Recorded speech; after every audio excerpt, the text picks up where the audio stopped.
ہے دشت بلا میں گم علی اکبر کی لاش ہے فرزند فاطمہ کو بسر کی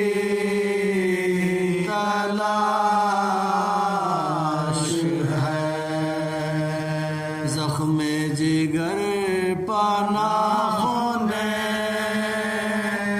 غم کی خراش ہے سنگ علام سے شیشہ دل پاش پاش ہے سنگ علام سے شیشہ دل پاش پاش ہے قربانوں کو غم ہے لے حرم درد مند ہے پسر کے گھر میں صدائے بلند ہے پسر کے گھر میں صدائے بلند ہے دشت بلا میں گم علی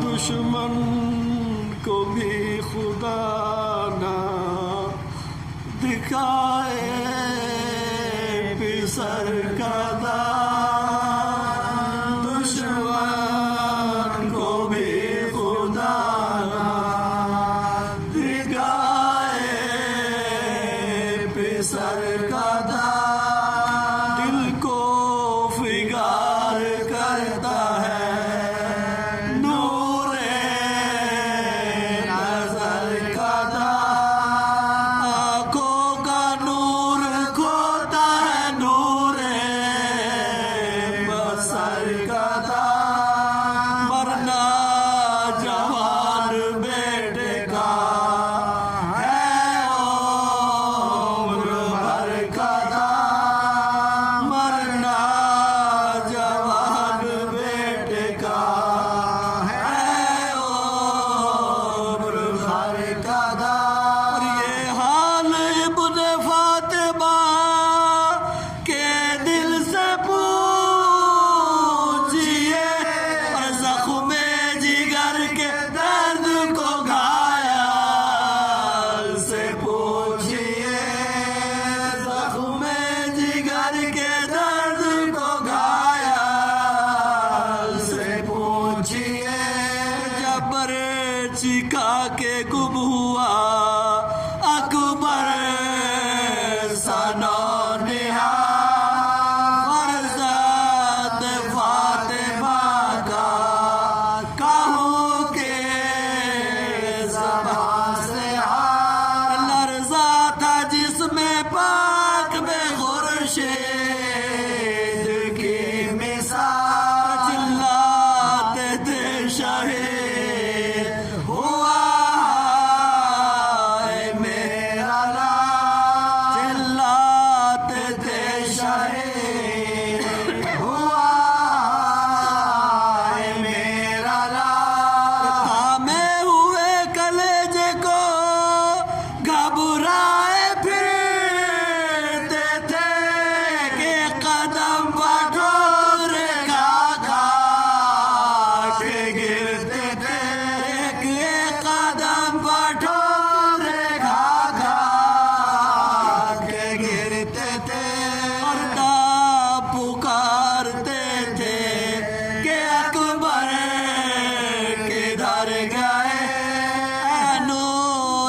چشم بانوئے بے پر کدھر گئے مرتا ہے باپ میرے دل پر کدھر گئے آواز دو شبیہ پیغمبر کدھر گئے میرے شیر کیا کسی جنگل میں چھپ گئے میرے چاند کیا کسی بادل میں چھپ رہے میرے چاند کیا کسی بادل میں چھپ رہے بیٹا پکار لوگے بہت بے قرار ہوں بے قاص بے وطن ہوں غریب و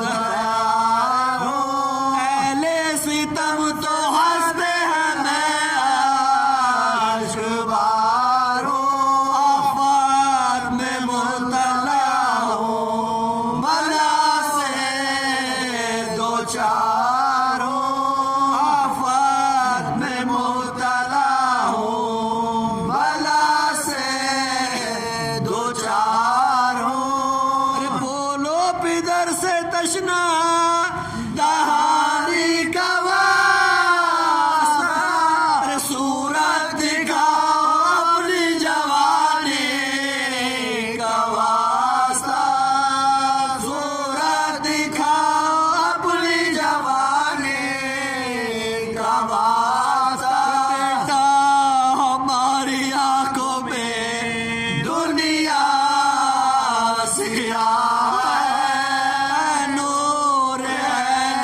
باقی حالت تباہ ہے دم چڑھ گیا ہے خالق عالم گواہ ہے جائے کدھر کو فوجے لائی سر دے رہا ہے جائے کدھر کو فوجے لائی سر دے رہا ہے طاقت جو تھی بدن میں وہ سب بھائی لے گئے تم ہماری آنکھوں کی بینائی لے گئے اب تم ہماری آنکھوں کی بینائی لے گئے آئی کسی طرح سے ناک بار کی جب صدا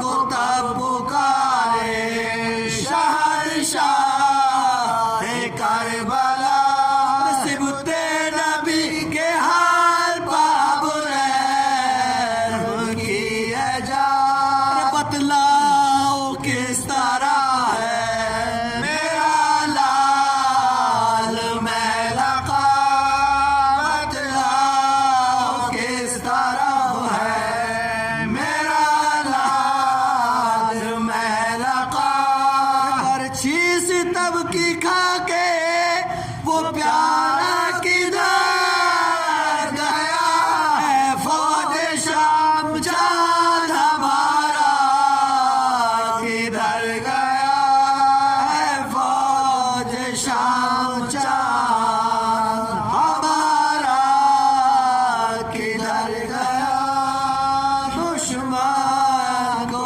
بھی خدا نہ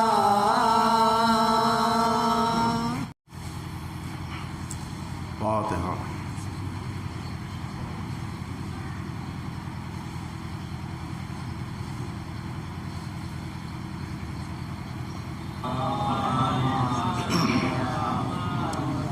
اعوذ باللہ من الشیطان الرجیم بسم اللہ الرحمن الرحیم الحمد للہ رب العالمین الصلاة والسلام علی اشرف الانبیاء والمرسلین سیدنا و شفیعنا و نبینا و حبیب قلوبنا و طبیب نفوسنا مولانا بالقاسم محمد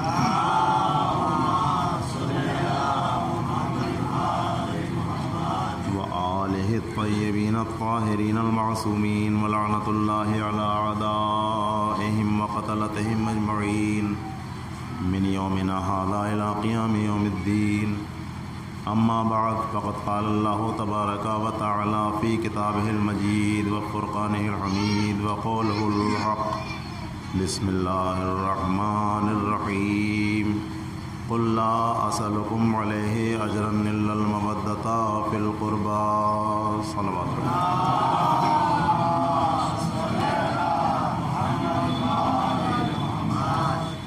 پروردگار عالم ارشاد فرما رہا ہے آئے مودت میں، کہہ دیجئے اے رسول کہ میں رسالت کا اجر کچھ نہیں چاہتا سوائے اس کے کہ تم میرے اقربا سے محبت کرو، مودت کرو. آئے کریمہ کے ذیل میں چند باتیں اپنی لیاقت کے اعتبار سے میں نے آپ کی خدمت میں پیش کی، جس میں میں نے کہا تھا کہ پروردگار عالم اور اہل بیت علیہم السلام کے درمیان میں ایک محبت کا سلسلہ ہے، اور ایک محبت کا سلسلہ اہل بیت علیہم السلام اور بندوں کے درمیان ہے، اور ایک محبت کا سلسلہ جو ہے وہ اللہ اور بندوں کے درمیان ہے. لیکن اس میں جو یہ اللہ اور اہل بیت کے درمیان والا سلسلہ ہے یہ سب سے زیادہ مضبوط ہے. یہ محبت جو ہے وہ سب سے زیادہ مضبوط ہے، اور اس کی وجہ ہے اللہ کا کلام قرآن مجید ہے، اور اس میں پروردگار عالم نے زندگی کے اپنے اصول بیان کیے ہیں. تو جو لوگ اپنی زندگی کو عین کلام پاک کے مطابق گزاریں گے، پروردگار عالم ان کو سب سے زیادہ دوست رکھے گا. یعنی جتنی ہماری زندگی مطابق کلام پاک ہوتی چلی جائے گی، پروردگار عالم کی نظر میں ہماری عزت بڑھتی چلی جائے گی. کلام پاک میں ارشاد ہوتا ہے یعنی اللہ کن لوگوں سے محبت کرتا ہے، کون لوگ عظیم ہیں اللہ کی نظر میں، اور کن لوگوں کی محبت اللہ کے یہاں ہوتی ہے. ارشاد ہوتا ہے یحب الصابرین، اللہ صابروں سے محبت کرتا ہے. ان اللہ یحب المتقین، اللہ جو ہے وہ پرہیزگار لوگوں سے محبت کرتا ہے. ارشاد ہوتا ہے انہ یحب المحسنین، اللہ یقیناً احسان کرنے والوں سے محبت کرتا ہے. جہاں اس نے یہ بیان فرمایا ہے کہ کن لوگوں سے محبت کرتا ہے، وہاں یہ بھی پیمانے بتائے ہیں کہ کن لوگوں سے محبت نہیں کرتا ہے. تو اللہ محبت کرتا ہے تقوی اختیار کرنے والوں سے، اللہ محبت کرتا ہے صبر کرنے والوں سے، اللہ محبت کرتا ہے احسان کرنے والوں پر سے، اللہ محبت کرتا ہے فیصلہ کرنے والوں سے. یحب المقسطین، جو انصاف کی بات کہتے ہیں ان کو اللہ پسند کرتا ہے اور ان سے محبت کرتا ہے. اب اگر ہمارے اندر یہ باتیں پیدا ہو جائیں کہ ہم تقوی اختیار کرنے لگیں، اللہ کو ہم سے محبت ہو جائے گی. ہم مومنین کے ساتھ احسان کرنے لگیں، اللہ کو ہم سے محبت ہو جائے گی. ہم صبر کا جلوہ دکھائیں، اللہ کو ہم سے محبت ہو جائے گی. ہم فیصلے سے کام لیں، اللہ یقیناً ہم سے محبت کرنے والا ہوگا. لیکن ہمارا جو صبر کی منزل ہے اس منزل معراج کو نہیں پہنچ سکتی کہ جو اہل بیت علیہم السلام کی ہے.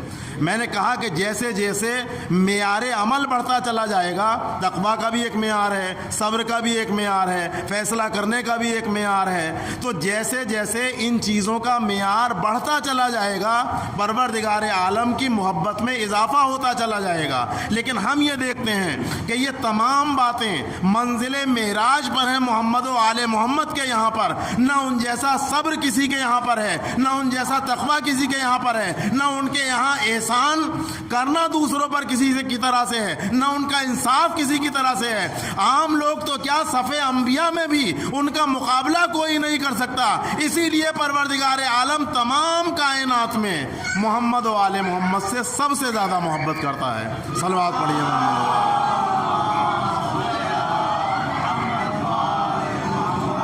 اور یہ محبت کا ہی تو تقاضا ہے۔ آج جمعہ ہے، اس عنوان سے ایک بات کہتا چلوں، یہ محبت ہی کا تو تقاضا ہے کہ ارشاد ہوتا ہے ان اللہ و ملائکتہ یصلون علی النبی یا ایھا الذین آمنوا صلوا علیہ وسلموا تسلیما۔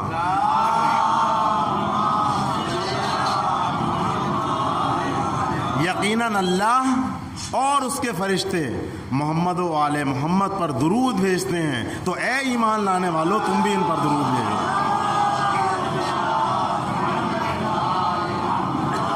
دیکھیے حمد و ثنا اللہ کے لیے ہے، درود و سلام محمد و آل محمد کے لیے ہے۔ تو ان کے یہاں پر معیار تقویٰ، معیار احسان یعنی محسن ہونا، معیار صبر اپنی منزل معراج پر ہے۔ اب اللہ کن لوگوں سے محبت نہیں کرتا ہے اس نے وہ بھی معیار دیے ہیں۔ ارشاد ہوتا ہے انہو لا یحب المتکبرین، یقیناً اللہ تکبر کرنے والوں کو سے محبت نہیں کرتا۔ پروردگار عالم ہم سب کو تکبر جیسے گناہ سے محفوظ رکھے بحق محمد و آل محمد۔ چونکہ ارشاد ہے معصوم کا کہ اگر کسی کے دل میں رائی کے دانے کے برابر بھی تکبر آ گیا تو پھر وہ بوئے جنت نہیں سونگھ سکتا۔ تکبر کرنے کے بھی بہت سارے معیار ہوتے ہیں۔ میں نے بہت اچھا مکان بنا لیا، میں اکڑ کے چلنے لگا کہ میرا مکان کس کا جیسا مکان ہے۔ میں بہت اچھی گاڑی میں سفر کرنے لگا چار پہیا میں، دوسرے کو کسی کو پیدل چلتے دیکھا، میں اکڑ کے چلنے لگا کہ میں تو اتنی اچھی گاڑی میں سفر کر رہا ہوں، یہ پیدل جا رہا ہے تو مجھ سے اچھا کون ہے، مجھے اس پہ فخر کرنا چاہیے۔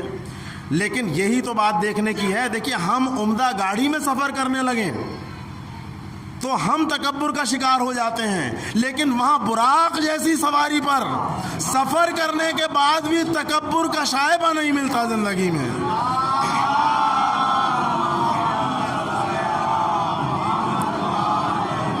ہم یہاں عمدہ مکان بنا لیں تو تکبر کا شکار ہونے لگتے ہیں۔ انہوں نے جنت میں عمدہ مکان نہیں بنایا، مالک جنت ہوتے ہوئے بھی تکبر کا شائبہ زندگی میں نہیں ملتا۔ اسی لیے واقعہ ملتا ہے، وقت اختصار کے ساتھ مجلس اور بھی ہونی ہے، کہ امام حسین علیہ السلام جا رہے ہیں، گزر ہو رہا آپ کا کہیں سے، دیکھا کہ غریب لوگوں کی ایک جماعت بیٹھی ہے اور وہ کھانا کھا رہے ہیں۔ سردار جناح سے انہوں نے درخواست کی۔ دیکھیے اب دیکھنا یہ ہے کہ اہل بیت علیہم السلام کی زندگی کا ایک ایک لمحہ کیسے مجسم ہے کلام پاک کی روشنی میں۔ انہوں نے درخواست کی آقا، یعنی فقیروں نے اور غریبوں نے مالک جنت سے کہا۔ ہم اپنے اندر ایسی بات کبھی محسوس کرتے ہیں کہ اگر کوئی راستے میں غریب کھانا کھا رہا اور ہم جا رہے ہوں بہت آن بان شان کے ساتھ میں، اور وہ کہیں تو نہیں، زیادہ سے زیادہ بس بسم اللہ کیجئے کہہ کے نکل جاتے ہیں۔ لیکن بادشاہ جنت ہیں، جنت کے جوانوں کے سردار ہیں، آیت سامنے ہے انہو لا یحب المتکبرین، آیت کو مجسم کرنا ہے۔ تاریخ کہتی ہے ان غریبوں کے ساتھ بیٹھ گئے، اور اس کے بعد انہوں نے کہا کھانا کھائیے آپ نے کھانا بھی نوش فرمایا۔ لیکن آیت پھر سامنے آ گئی، حل جزاء الاحسان الا الاحسان، جو ہمارے ساتھ احسان کرے ہمیں بھی اس کے ساتھ احسان کرنا ہے۔ اللہ کیوں محبت کرتا ہے، پوری زندگی قرآن میں ڈلی ہوئی ہے۔ کہا اب آپ ہمارے یہاں بھی آئیے، میں آپ کو اپنے یہاں پر مدعو کرتا ہوں۔ اور وہ پھر جماعت کو امام گھر پہ تشریف ان کو لے کے گئے، ان کو کھانا بھی کھلایا۔ لیکن پھر کلام پاک کی آیت سامنے آئی کہ جو تمہارے ساتھ اگر کوئی تمہیں ہدیہ پیش کرے تو اس سے بڑھا کے اسے پیش کرو۔ یہاں ایک بات کہتا چلوں نوجوانوں کے لیے کہ ہمارے یہاں پر جب سورہ فاتحہ پڑھی جاتی ہے یا فاتحہ دی جاتی ہے، ایک تو کلام مجلس میں پہلے پڑھی جاتی ہے ہمارے ہاں فاتحہ، ذاکرین کہتے ہیں رحم اللہ من قرأ الفاتحہ یا فاتحہ، یعنی سورہ فاتحہ کی تلاوت کیجیے۔ تو چونکہ ہمارے جتنے بھی مذہبی پروگرام ہیں وہ کلام پاک کی تلاوت سے شروع ہوتے ہیں، تو یہ ایک تہذیب ہے ہمارے یہاں کی کہ جو سامعین ہیں وہ بھی محمد و آل محمد کے ذکر کو سننے سے پہلے تلاوت کلام پاک کریں، اور جو ذاکر ہے وہ بھی تلاوت کلام پاک کرے۔ اور آپ نے دیکھا ہوگا ہمارے یہاں تو مرحوم مولانا علی انصر صاحب قبلہ، اللہ ان کو جنت نصیب کرے، ان کے درجات بلند کرے، آپ نے دیکھا ہوگا کہ وہ زیارت کے بعد بھی کہتے تھے فاتحہ۔ وہی طریقہ میں نے بھی اختیار کر رکھا، آپ نے سنا ہوگا کبھی کبھی لوگ کہتے ہیں کہ یہ فاتحہ کا کیا مطلب ہے۔ اس کا مقصد جہاں تک میں سمجھتا ہوں وہ یہی ہے کہ ذکر محمد و آل محمد کے پہلے بھی کلام پاک، ذکر محمد و آل محمد کے بعد میں بھی کلام پاک، بیچ میں ذکر محمد و آل محمد ہو جائے، ادھر بھی کلام پاک کی تلاوت ہو جائے، ادھر بھی کلام پاک کی تلاوت ہو جائے۔ صلوات پڑھیے محمد۔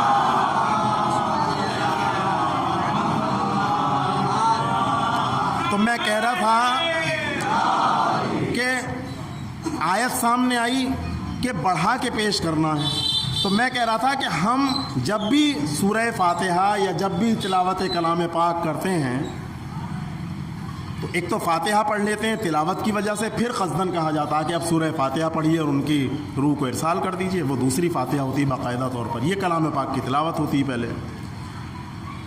تو ہم کیا کرتے ہیں جب بھی اپنی کسی مردے کی فاتحہ دیتے ہیں، آپ نے دیکھا ہوگا، تو پہلے کہتے ہیں کہ پروردگار اس کے لیے کھانے کے لیے یا جو بھی ہم نے تلاوت کی ہے اس کے لیے تو نے جو بھی ثواب معین کیا ہے اس کے ثواب کو ہم نے چہاردہ معصومین علیہم السلام کی خدمت میں نظر کیا۔ اور کچھ لوگ اور بڑھا کے کہتے ہیں چہاردہ معصومین علیہم السلام، پنجتن پاک، 12 اماموں کی خدمت میں نظر کیا، حالانکہ وہ ہیں سب ایک ہی، لیکن بار بار نام لینے میں محبوں کو کچھ زیادہ ہی مزہ آتا ہے کہ بار بار کبھی کہتے ہیں پنجتن پاک، کبھی 12 امام، یعنی نہ پنجتن پاک کی کائنات میں کوئی مثال ہے، نہ 12 اماموں کی کوئی مثال ہے، نہ 14 معصومین کی کوئی مثال ہے۔ تو ہمارے یہاں جو پہلے یہ ہدیہ کیا جاتا ہے ان کی ارواح کو، اور پھر کہتے ہیں کہ اس کے عوض میں جو کچھ ثواب حاصل ہو وہ فلاں ابن فلاں کو پہنچے۔ یہ بھی اس کے مقصد کے تحت ہے کہ آپ کی زندگی کلام پاک کی روشنی میں ہے، اور کلام پاک میں یہ ہے کہ جب بھی کوئی تمہاری خدمت میں ہدیہ پیش کرے تو اس سے بڑھا کے واپس کرو۔ تو جب ہم اس ثواب کو چہاردہ معصومین علیہم السلام کی خدمت میں پیش کریں گے تو اب جو ہمارے مردے کو ملے گا وہ گھٹ کے نہیں ملے گا، برابر نہیں ملے گا، بلکہ بڑھ کے کئی گنا ملے گا۔ صلوات پڑھیے محمد و آلہ۔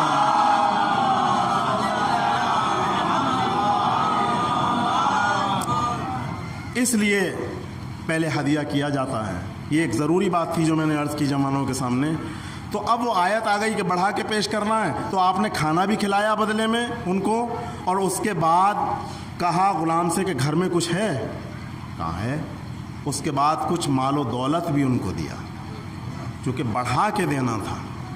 اس کے بعد پھر ایک بار کوئی گزر ہوا، بس آخری بات اور مجلس ربط مصائب، پھر گزر ہوا، پھر دیکھا کہ ایک جماعت بیٹھی ہے، وہ بھی کوئی فقیروں کی جماعت ہے۔ انہوں نے بھی، یہ واقعہ بھی ملتا آپ کی زندگی میں، انہوں نے بھی سردار جوانان جنا سے درخواست کی کہ آقا ہمارے ساتھ کھا لیجئے، تو آپ بیٹھ گئے ان کے برابر میں۔ کیوں؟ چونکہ انہو لا یحب المتکبرین، جب یہ درخواست کر رہے ہیں تو بیٹھ جائیے۔ انہوں نے کہا کھانا کھا لیجئے، آپ نے کھانا نہیں کھایا، لیکن دل میں یہ خیال پیدا ہوا کہ جب انہوں نے دعوت مجھے کھانے کی دی ہے تو کہیں ایسا نہ ہو کہ ان کے دل میں یہ خیال پیدا ہو جائے کہ یہ غریبوں کا کھانا نہیں کھا رہے ہیں۔ آپ نے فرمایا کہ نہ کھانے کی ایک وجہ ہے۔ کون تھے؟ فقیر۔ کہ تمہارے پاس جو کھانا ہے وہ صدقے کا کھانا ہے، کہ ہم جو نہیں کھا رہے ہیں، تمہارے پاس جو کھانا ہے یہ صدقے کا کھانا ہے۔ اور ہمارے جد نے فرمایا ہے کہ محمد و آل